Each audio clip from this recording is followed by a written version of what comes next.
So the question is, a uniform electric field E is equal to 8m divided by E volt per meter is created between two parallel plate of length 1 meter as shown in figure. M यहाँ पर mass of electron है, E यहाँ पर charge of electron है. An electron enters the field symmetrically between the plates with a speed of 2 meter per second. The angle theta of the path of the electron as it comes out of the field will be.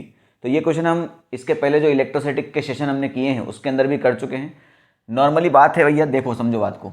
Electron है बेटा, तो electron जैसे ही इसके अंदर करेगा, जैसे इसके अंदर जाएगा, उसको एक फोर्स फील होगा, क्योंकि इलेक्ट्रॉन क्या है अपना नेगेटिव चार्ज है. और जैसे ही कोई चार्ज पार्टिकल इलेक्ट्रॉन के अंदर ट्रैवल जाता है, अगर वो पॉजिटिव चार्ज है तो इलेक्ट्रिक फील्ड के डायरेक्शन में फोर्स फील करता है, और अगर वो नेगेटिव चार्ज है तो इलेक्ट्रिक फील्ड की ऑपोजिट डायरेक्शन में फोर्स फील करता है.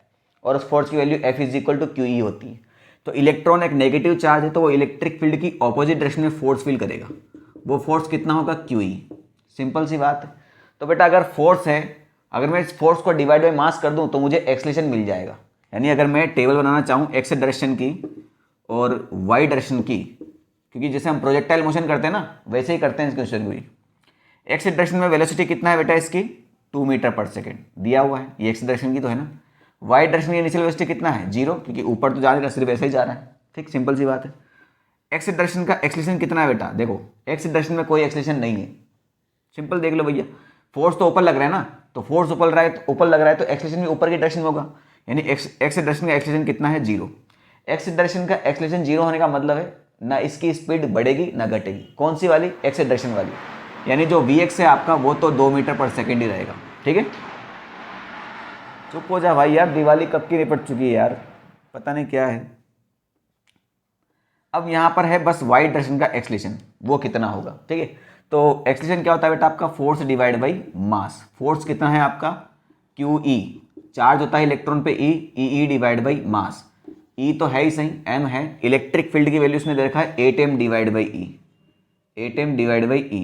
M से M खत्म हो गया तो ये E से E भी खत्म हो गया. तो कितना आ गया बेटा आपका? 8 मीटर पर सेकेंड स्क्वायर. ठीक है, 8 वाई डायरेक्शन का एक्सेलरेशन आया है 8 मीटर पर सेकेंड स्क्वायर. थोड़ी देर के लिए माइंड वहाँ चला गया था मेरा, कोई दिक्कत नहीं. ठीक है, तो हमें क्या चाहिए भैया? ये कितने टाइम तक एक्सेलरेट होगा, उतने ही टाइम तक तो वाई डायरेक्शन की वेलोसिटी में इंक्रीमेंट या डिक्रीमेंट होगा. सिंपल सी बात है. एक्सेलरेट तो मतलब इंक्रीमेंट ही होगा, ये बात की. चलो, तो पहले हमें टाइम निकालना पड़ेगा. तो बेटा हमें स्पीड दे रखा है और हमें डिस्टेंस दे रखा है, और इस डायरेक्शन में कोई एक्सेलरेशन नहीं है. तो यहाँ तो हम basic formula speed is equal to distance divide by time लगा सकते हैं. तो टाइम कितना हो जाएगा आपका? Distance divide by speed. Distance है आपका 1 मीटर और स्पीड है आपका 2, यानी आपका 1/2 सेकेंड आपका टाइम लगेगा.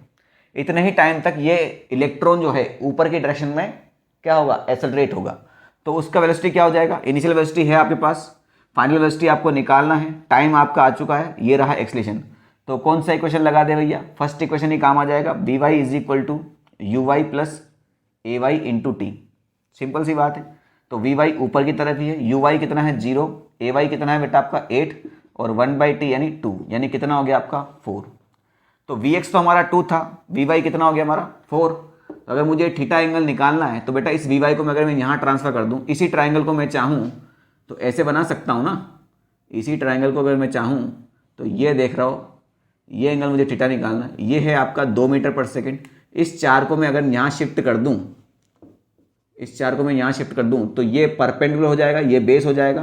तो सिंपली हम यहाँ से निकाल सकते हैं tan theta is equal to perpendicular divide by base. तो tan theta is equal to 4 divide by 2, तो ये हो जाएगा 2. तो थीटा इज इक्वल टू हो जाएगा आपका tan इनवर्स 2. tan इनवर्स 2 कहाँ दे रखा है बेटा आपको? ऑप्शन नंबर बी में. ठीक है.